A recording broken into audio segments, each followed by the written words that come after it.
gens qui ont réalisé ce film documentaire sont là. Je voudrais leur remercier. Ils sont au Canada. Ils sont au Canada. C'est extrêmement vivant et ça décrit une réalité en fait, qui perdure encore au moment où nous parlons. En fait, effectivement, au niveau sécuritaire, quand on parle de contrôle des gangs, c'est-à-dire au niveau territorial, il n'y a pas de liberté de circulation. Et là, c'est plutôt focalisé sur le département de l'Ouest, le plus grand en termes de démographie, mais ça empêche aussi aux autres départements, aux autres Madansara de laisser par exemple le Nord, le Grand Sud pour venir à Port-au-Prince. Parce que Port-au-Prince, évidemment, non seulement c'est capitale politique, mais c'est là où il y a une forte concentration de l'économie. Donc si c'est bloqué, c'est-à-dire que la Madansara, même en tant que relais, avec l'agriculteur normalement, donc même s'il y a de la production, et ça ne peut pas être acheminé vers les consommateurs et les supermarchés. Du coup, tout le monde en souffre, c'est ça en fait. D'accord. Mais, merci, vous m'entendez? Oui. Oui. D'accord. Alors nous avons une interprète en signe pour ceux qui en ont besoin. Tu peux nous rejoindre sur la scène si tu veux. Ah. D'accord. Ça n'a pas l'air, non?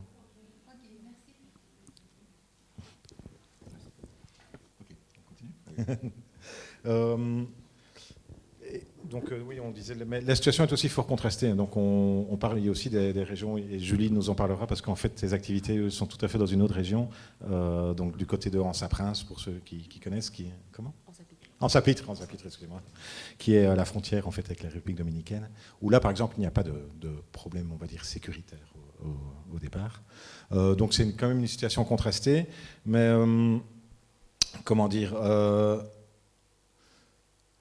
j'ai aussi eu l'occasion de discuter il n'y a pas longtemps donc avec une consultante de l'ONU qui travaille pour le panel d'experts, donc qui travaille sur Haïti notamment parce qu'il y a une résolution qui surveille le trafic d'armes légères là-bas, et donc elle est chargée de coordonner les autres experts, les autres experts qui surveillent ça. Et elle m'a dit que oui, la situation est assez grave, mais qu'il y a quand même ce qui l'a marqué assez fort aussi, c'est la résilience de la population et notamment de la société civile. Alors je sais que résilience, c'est un mot qu'on utilise un peu à toutes les sauces, mais je pense que dans ce cas-là, en fait, dans le cas d'un pays comme Haïti, c'est le vrai mot. Il y a une vraie résilience de la population et de la société civile qui continue à essayer de vivre, en fait. Effectivement, parler de résilience, c'est quand même... Bon, il y a une sorte de galvaudage conceptuel qui est fait, mais d'abord c'est ça, mais ensuite il ne faut pas oublier un autre aspect de la situation, c'est que les gens, ils souffrent aussi, parce que même au niveau psychologique en fait. Donc on ne va pas toujours parler de résilience pour nier cet aspect, mais effectivement, il y a beaucoup de découragement, mais il y a beaucoup d'espoir aussi. On l'a vu par exemple à travers ces dames-là qui l'ont clairement mentionné, parce que même si c'est difficile, elles-mêmes, elles s'oublient pour créer de l'espoir à travers leurs enfants, et afin qu'ils puissent se prendre en charge eux-mêmes à l'avenir. Donc même avec elles, on voit qu'ils sont vraiment découragés, les incendies criminels au niveau des marchés, et elles s'oublient, mais elles en profitent pour créer de l'espoir pour un avenir meilleur pour le pays, pour leurs enfants en fait. Et vous avez parlé de cette dame en tant qu'experte. Normalement, ça me permet de revenir sur la première question. Effectivement, c'est vraiment difficile pour un pays où on a près de 500 à 600 000 armes à feu en circulation, à peine 20% qui sont légaux, on va dire. Et on a quand même une idée de ce que c'est, en fait, cette situation de criminalité à grande échelle et de gangstérisation de la société, et où les gangs se fédèrent pour devenir de plus en plus puissants par rapport aux forces armées, par rapport à la police civile, et même par rapport à cette mission qui essaye de dire ces mots dans cette situation d'insécurité. Donc c'est extrêmement difficile et compliqué en même temps. Mais est-ce que pour le moment, à Port-au-Prince, est-ce qu'il y a encore des Madame Serra? Est-ce qu'il y a encore des marchés qui sont... Est-ce qu'on peut encore faire en fait, des marchés? Est-ce qu'on peut encore les tenir pour le moment? Si je peux essayer de cartographier, normalement, Haïti, c'est 10 départements d'un point de vue géographique. Et il y a le Grand Nord, on va dire, 4 départements, le Grand Sud, 4 départements, il y a l'Ouest et il y a le Centre. Donc, quelqu'un qui est Madame Sarah, elle peut venir de partout du pays. C'est la première des choses. Et maintenant, il faut que cette personne puisse circuler. Transport, disons que la personne sort du Grand Nord pour arriver à Port-au-Prince. Mais là, il y a déjà un problème. Où est-ce qu'elle va passer? Il n'y a pas de transport. Les routes sont contrôlées par les gangs. Ça, c'est un. Et de deux, même à l'intérieur de l'Ouest, par exemple, on a vu pour Kinskov, où on produit beaucoup de légumes, même aussi pour descendre à Port-au-Prince. Mais il n'y a plus de marché normalement au centre-ville. Parce que il y a une expression que les dirigeants utilisent pour parler de territoire perdu. C'est-à-dire que c'est ces territoires qui sont contrôlés par les gangs, où l'activité de tous les jours n'est plus possible.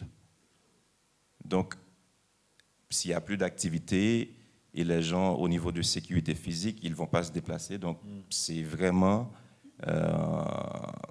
difficile, pour ne pas dire impossible. Et comment est-ce qu'on organise alors l'approvisionnement? Parce que ces marchés sont quand même très importants dans l'approvisionnement des familles.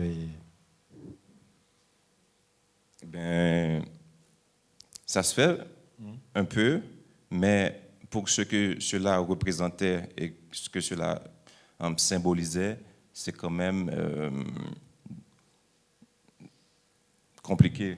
C'est vraiment compliqué. Le Programme alimentaire mondial des Nations Unies a fait un rapport dernièrement qui disait que dans certains coins d'Haïti, notamment, je pense à la capitale, on avait un niveau de malnutrition qui était proche, qui était semblable en fait à ceux d'un pays en guerre, par exemple. Donc ça pose quand même des énormes problèmes, la disparition de cette chaîne d'approvisionnement. Oui, tout à fait, parce que si on prend comment l'Haïtien mange normalement, il y a beaucoup d'importations aussi, on l'a vu, mais là encore, si les ports et les aéroports sont bloqués, la question d'approvisionnement va poser problème. Et même en temps normal, c'est-à-dire où la situation est un peu apaisée, il y a cette question de malnutrition qui est posée aussi. Donc, parce que on parle de 5 millions de gens en situation d'insécurité alimentaire, donc c'est pas une mince affaire aussi. Vous voyez,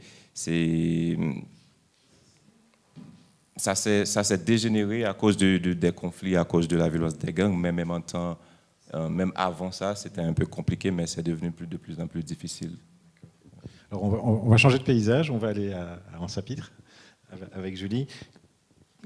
Pour toi, la situation là-bas, tu nous l'avais expliqué, est complètement différente, notamment au point de vue sécuritaire, mais est-ce qu'il y a quand même un impact de cette situation sécuritaire qu'on connaît à Port-au-Prince et dans la région?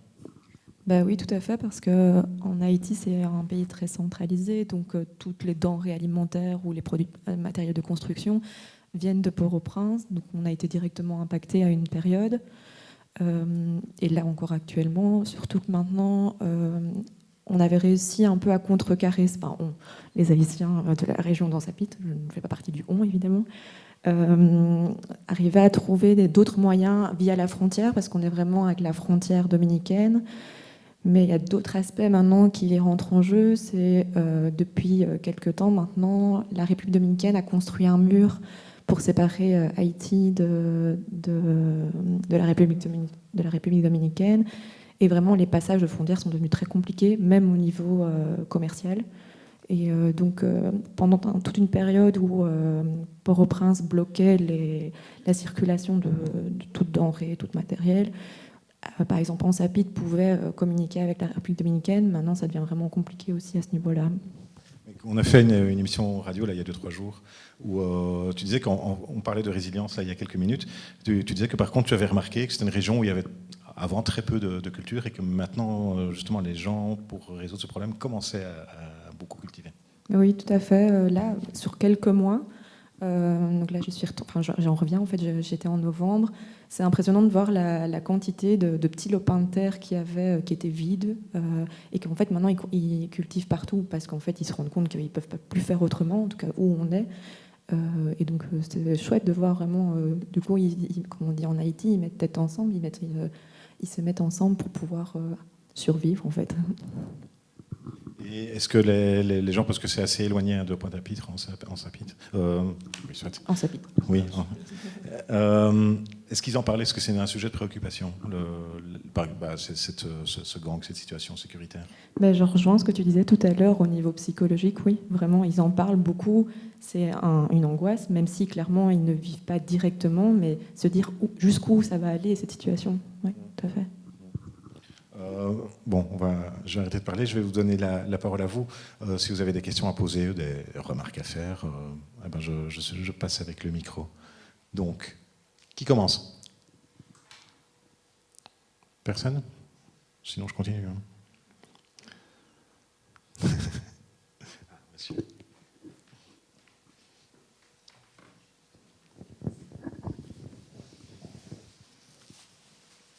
Merci. Et je vous présente toutes mes excuses parce qu'on s'est trompé sur l'heure et de la diffusion du film. Et j'aurais bien aimé être là pour voir le film. J'ai entendu parler un peu de ce film. J'aurais bien aimé être là avec vous. Et j'interviens pour poser une question à monsieur qui a dit qui est entré dans le discours et de la famine. Je dis bien entré. Et je demanderai à monsieur, est-ce qu'il a des chiffres et pour montrer que l'essence des chiffres et puis indications géographiques dans quelle zone qu'il y aurait de la famine ou bien une tendance à la famine. Et j'ai entendu madame aussi dans le sud-est que je connais très bien parce que moi je suis haïtien et j'aimerais savoir, est-ce que vous avez des données qu'on peut consulter parce que je n'ai pas ces informations, moi, de mon côté. Je sais que c'est dur, c'est très rude psychologiquement. J'aimerais savoir, est-ce que vous avez des sources que moi je peux consulter? D'abord, merci pour la question. En fait, le programme alimentaire mondial, en fait, ce qu'on appelle le système pays des Nations Unies en Haïti, si on prend le PNUD et les 17-18 autres agences qui forment ce qu'on appelle le système pays, ils font le rapport aux représentants des Nations Unies en Haïti qui, lui, monte avec les rapports au niveau de l'ONU pour en discuter. Si vous voyez, par exemple, le site du PNUD, il y a des rapports. PNUD en Haïti, il y a des rapports. Et aussi, avec le programme alimentaire mondial, il y a des données qui sont actualisées de temps à autre. Mais c'est bien dommage que l'Institut haïtien et de statistiques et d'informatique, l'IHSI, n'en produit pas. Parce que si vous allez sur le site de l'IHSI, vous allez voir que des rapports sur la population, la croissance démographique, etc., la croissance économique, mais par rapport à tout ce qui est travail, chômage et tout ça, famine, les institutions haïtiennes, notamment l'IHSI, qui est l'institution spécialisée en termes de production des statistiques et des données, il n'y a pas de chiffres là-dessus. Je ne sais pas si ça répond d'une manière ou d'une autre à votre question, normalement. Moi, je suis haïtien aussi, je dois le dire. Et de toute façon, c'est... Quelle surprise! Oui, non, c'est pas... De toute façon, c'est... On en parle beaucoup, cette capacité de l'État à produire des données, et dans des domaines, des données genrées, et tout ça, mais probablement les données qui sont émises par les instances internationales, on ne va pas juste prendre ça comme ça, peut-être que c'est discutable. Je ne veux pas dire qu'ils font grossir les chiffres, mais quand même, en absence de données au niveau étatique haïtien, il y a quand même moyen de voir à travers ces institutions ce qui se fait, l'état des lieux, etc. Et vous avez fait mention aussi de 600 000 déplacés, et ça augmente. Maintenant, on est à 700 000, et c'est difficile en même temps de chiffrer ça, par exemple. Il y a les déplacés qui ne sont pas chiffrables, genre des gens qui se déplacent pour aller chez une famille, et il y a d'autres qui se déplacent pour aller dans des écoles, par exemple. Là, c'est plus facile pour les instances d'arriver à inventorier normalement ces chiffres, normalement. Mais il y a quand même, c'est approximatif, ça risque d'être plus. Mais pour l'instant, on est à 700 000 à cause de certains quartiers qui sont pris par les gangs et d'autres quartiers du jour au lendemain. Donc, c'est quand même difficile.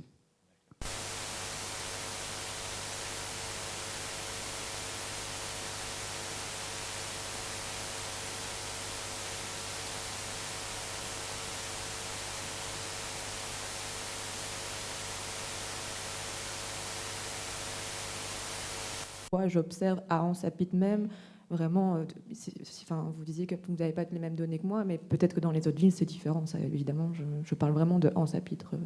Voilà. Oui. Une question technique. Ridicule sur Anse-à-Pitre. Comment vous faites pour y arriver? Je ne passe pas par Port-au-Prince. Je passe par la République dominicaine. On est vraiment collé avec la public. Voilà. Parce que moi, j'étais à Anse-à-Pitre et c'était toute une histoire pour arriver à Anse-à-Pitre. À cause de la frontière?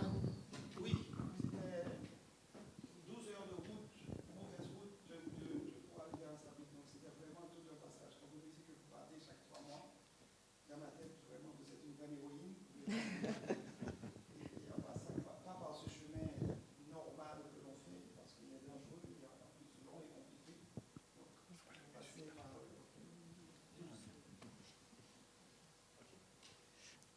Ah, bonsoir. Oui, désolée, je vais poser une question. En fait, je ne sais pas vraiment une question. J'aurais juste voulu savoir de quel lieu vous parlez tous, parce qu'en fait, on ne sait pas voilà, quel est votre travail, votre place, enfin, le lieu d'où vous parlez, simplement. Ça nous permettra, j'ai l'impression, de poser des questions plus adéquates, simplement. Merci. De Johnny, peut-être tu peux... Oui, c'est vrai qu'on n'est pas vraiment présenté la fonction. Merci pour la question. En fait, moi, je suis haïtien. Ça fait bientôt 4 ans que je vis ici, dans le cadre de mes études. Qu'est-ce que je peux dire? J'ai fait un master à l'ULB en sciences politiques et relations internationales, spécialité sécurité, paix et conflit. Je suis aussi diplômé de l'HEC Liège en administration, en management public. Après, avant, j'ai fait le droit en Haïti. Et voilà. Je ne sais pas si ça suffit. Julie, tu peux peut-être en profiter pour dire 2 mots sur ton association. Du coup, oui, moi c'est Julie, je suis kiné de formation et en 2019, je suis partie en Haïti et j'ai créé une association d'aide qui vise à l'inclusion de la personne handicapée à Anse-à-Pitre. Et voilà, globalement, il y a plein de petits projets qui tournent autour, mais globalement, c'est ça. On a un centre de rééducation, on a une école pour les enfants qui ont un handicap, on a permis de créer des petits business pour les personnes en situation de handicap, voilà, entre autres.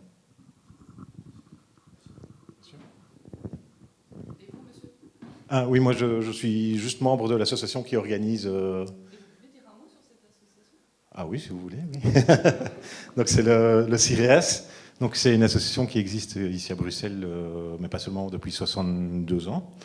Donc on a plusieurs activités. Je vais commencer par les autres activités que la nôtre. Donc on fait notamment des permanences sociales et juridiques qui sont orientées droit des étrangers. Donc nos assistantes sociales et nos assistants juridiques sont spécialisés en droit des étrangers. Donc voilà, c'est souvent c'est un public migrant, en fait, en gros, qui viennent voir, qui soit est en procédure pour obtenir un séjour, soit est en procédure pour un regroupement familial, voilà ce genre de dossier-là.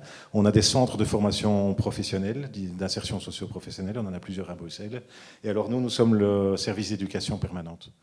Donc on produit des animations, et on produit aussi des écrits, des analyses d'études. Et alors, aujourd'hui, c'est le LETSER. Donc, une fois par an, on fait un événement public qu'on centre chaque fois sur un pays. Il y a une ou deux fois où c'était pas vraiment un pays. Il y a 2 ans, on a par exemple fait sur les Yézidis. On a déjà fait sur la question des frontières aussi. Mais on essaye plutôt d'explorer les différents aspects, on va dire, d'un pays, mais toujours avec l'ADN de l'association. Donc, parler plutôt un portrait socio-économique, et vous verrez, il y a toujours après aussi un aspect un peu plus festif, donc je vous parlerai du programme qui vient après. Je ne sais pas s'il y a encore des questions. Ah oui, monsieur. Ce n'est pas une question, et je m'excuse, et j'opine plutôt. Et j'ai l'impression que le film, je ne l'ai pas vu, mais a soulevé beaucoup de regards, d'empathie ou de compassion. Et moi, je lis chaque jour ce qui se dit sur Haïti, en Haïti, par des étrangers, par des amoureux d'Haïti, des fous. Et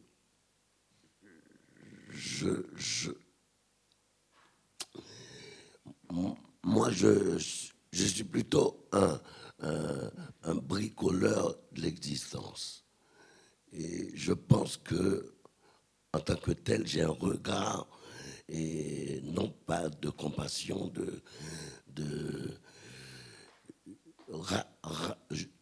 j'essaie tout le temps de rationaliser. Je pense que la crise, il faut bien appeler ça crise, c'est une crise réelle, tangible, qui sévit en Haïti depuis plus ou moins 8 ans.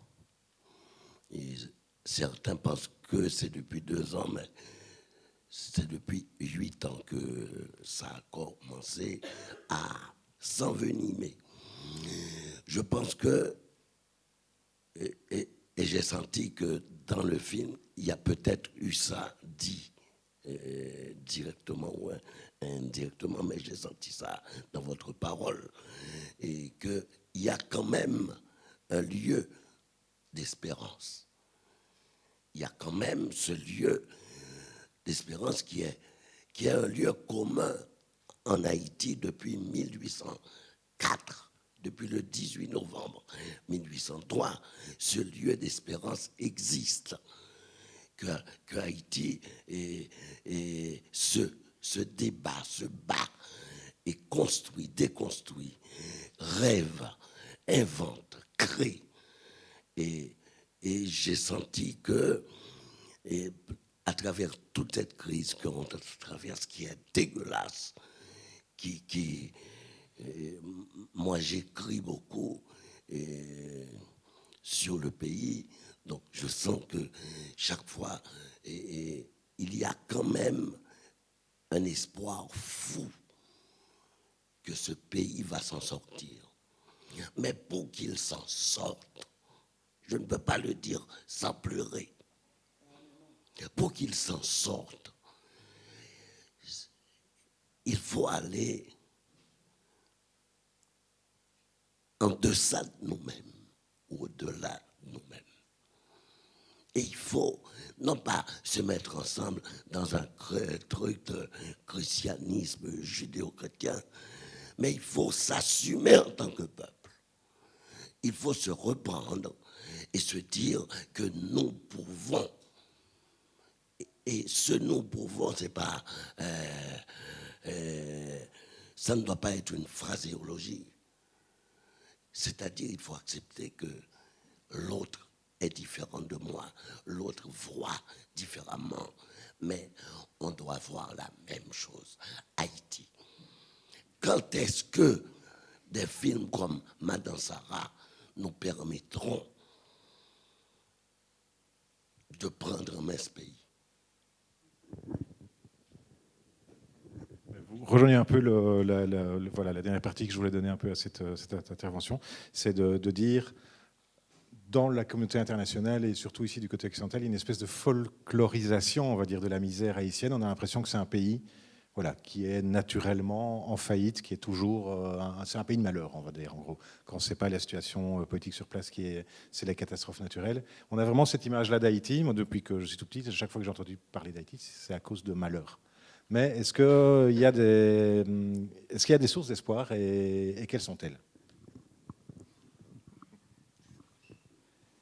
Je vais profiter de cette réaction et de ta question, si je peux permets, pour faire un petit sondage. Est-ce qu'avant ce film, il y a quelqu'un ici qui a déjà entendu parler d'Haïti? C'est quand même très bien déjà. À part moi, Julie et 2-3 autres personnes ici, il y a d'autres personnes qui ont déjà visité Haïti ici.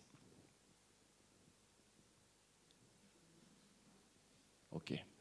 Donc, ça veut dire que c'est quand même plus de la moitié, on va dire.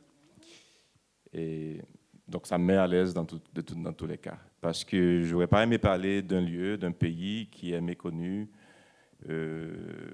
par l'auditoire. De toute façon, cela ne va pas m'empêcher de dire que, non pas parce que je suis haïtien, Haïti c'est un grand pays. C'est un pays qui a quand même parlé à l'humanité et qui continue de parler à l'humanité. Et qui ne cesse pas d'interpeller des gens. Et parler de cette espèce de folklorisation au niveau de ce que représente Haïti, normalement, c'est d'abord une question de mauvaise presse, parce qu'il y a ce qu'on vend, et au niveau des médias, entre guillemets, occidentaux, il y a ce qui se passe réellement et ce que peut offrir le pays en termes de potentiel et de capacité, à tous les niveaux. Ça, c'est de un. Et de deux, si on parle d'Haïti, je pense que ça serait à tort de dire les Haïtiens et la communauté internationale parce que, au nom de certains principes politiques de droit international, entre guillemets, il se trouve que malheureusement, ce que vous appelez la communauté internationale soit devenue un acteur de la crise haïtienne. C'est-à-dire, il y a plein de choses qui se passent au niveau du pays et qui ne concernent pas que les Haïtiens, en particulier et en général. Et est-ce que le peuple, il vote de manière libre? Est-ce que les expressions au niveau des urnes sont reflétées au niveau des résultats des élections? Est-ce que ça ne pourrait pas être mieux d'une manière générale? Donc,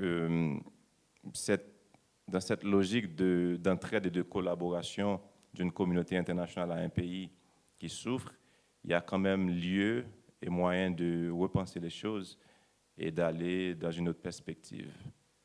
Ça, c'est ma compréhension de la situation. J'évite beaucoup de détails pour bien des raisons, mais il se trouve que c'est pas anodin, cette réalité, mais quand même, si on se positionne dans une perspective critique, on va dire que quand même, il n'y a pas que les Haïtiens qui soient responsables de tout ça par eux-mêmes, mais quand même cette logique de coopération et d'entraide, elle mérite d'être questionnée.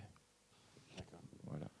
Tu veux ajouter quelque chose, toi? Où est-ce que tu vois des sources d'espoir pour les gens que tu connais là-bas? Et une seconde, et quand on parle d'espoir, et Haïti, il y a un économiste ici qui l'a bien dit, Charles Murch, que je connais bien, qui est probablement, qui était professeur de quelques personnes ici. Il l'a dit en fait.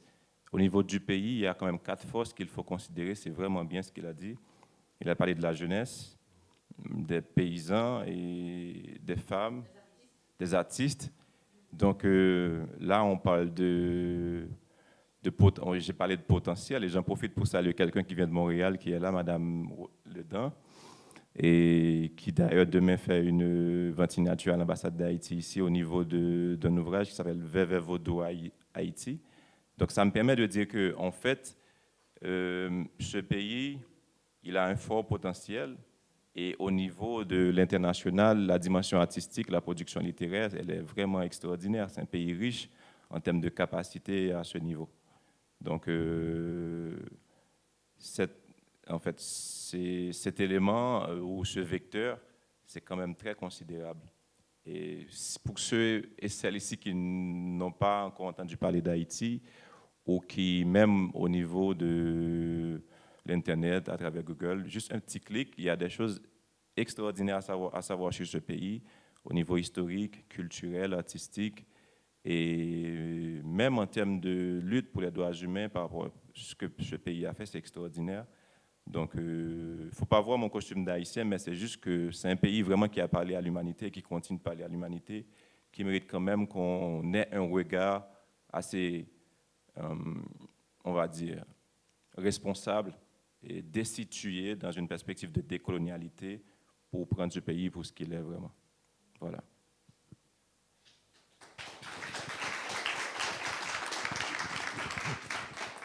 Je laisse d'abord parler Madame Julie, et puis je vous donne le micro. Moi, je crois que je vais juste dire un mot. Je trouve que quand on vient en tant que blanc en Haïti et de voir cette force qu'ils ont entre eux et de pouvoir de vivre au jour le jour et qu'en fait de toujours réussir à arriver à leur fin malgré tout ce qu'ils vivent au quotidien. Et je pense que c'est une force chez les Haïtiens et c'est incroyable d'avoir pu vivre ça et d'avoir partagé ça aussi avec les gens là-bas sur place.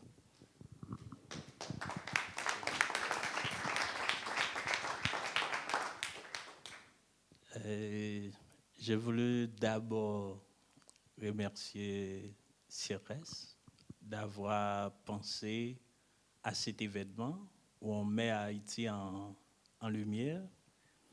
J'ai été dès le départ pour l'expo, où on voit déjà... D'accord. Moi, je suis Petit Franc Ibreus. Je suis plutôt conseiller à l'ambassade d'Haïti ici à Bruxelles. J'ai reçu l'invitation de façon officielle via Guillaume. Et Madame Mons, la chargée d'affaires, ne pouvait pas être présente. Du coup, je fais office de représentation.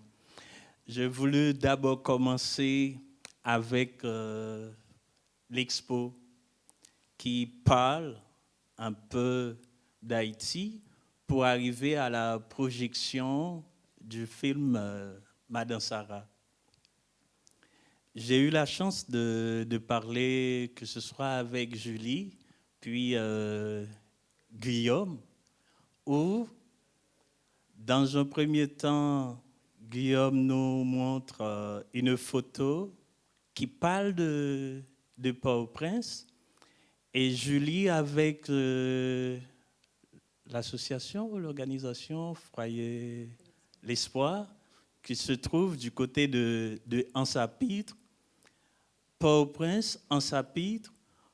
Du coup, on a vite fait une lecture dans un seul pays. C'est comme si on trouve déjà deux pays. Deux pays, pourquoi? Oui, il existe une situation d'insécurité à la capitale. Et présentement, comme priorité au niveau de l'action gouvernementale, c'est comment agir sur cette situation d'insécurité qui ronge la capitale du pays. Il y a plein d'autres villes de province, il y a plein d'autres départements où le pays vit, le pays bouge et les gens évacuent à leurs activités. Par exemple, là où je viens, dans le nord-est du pays, spécifiquement à Ouanamet, deuxième ville encore, Fort-Liberté, deuxième ville du pays, Cap-Haïtien, l'économie bouge et facile d'évacuer les gens, c'est facile pour évacuer à leurs activités. Par rapport à Port-au-Prince, avec la situation de sécurité qui devient compliquée, et ça devient une priorité au niveau de l'action gouvernementale, agir sur cette situation d'insécurité, que ce soit avec les forces de l'ordre, que ce soit avec les partenaires ou pays ami d'Haïti. Le film Madame Sarah, projeté tout à l'heure, a lancé un message fort et vibrant au niveau de la force, du courage et la qualité des femmes haïtiennes. Comment est-ce que dans une forme d'économie, je dis une forme d'économie informelle, elles arrivent, à créer de l'espoir. C'est le premier message. Mais ce même film projeté a présenté un ensemble de figures, de force, que ce soit pour les jeunes, que ce soit pour les artistes, que ce soit pour les femmes. Ça, c'est le message porté dans le film. Comment on voit les jeunes, les artistes, les femmes qui militent pour créer de l'espoir dans ce pays, un pays fait d'histoire, d'avancées et de recul. Eh bien, parler des artistes, merci Velsi d'avoir évoqué un auteur haïtien.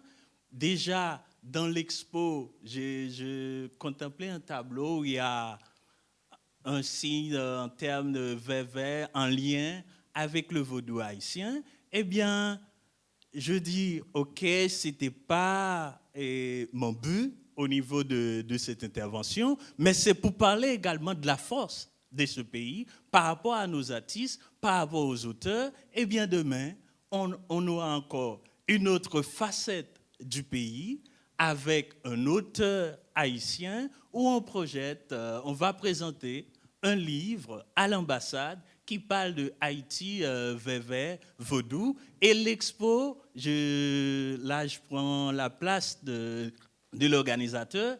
Vernissage, c'était aujourd'hui et ça va durer pour combien de temps? OK, toute la semaine, afin que nous puissions entrer en contact avec ce pays d'une façon tout à fait différente. Merci.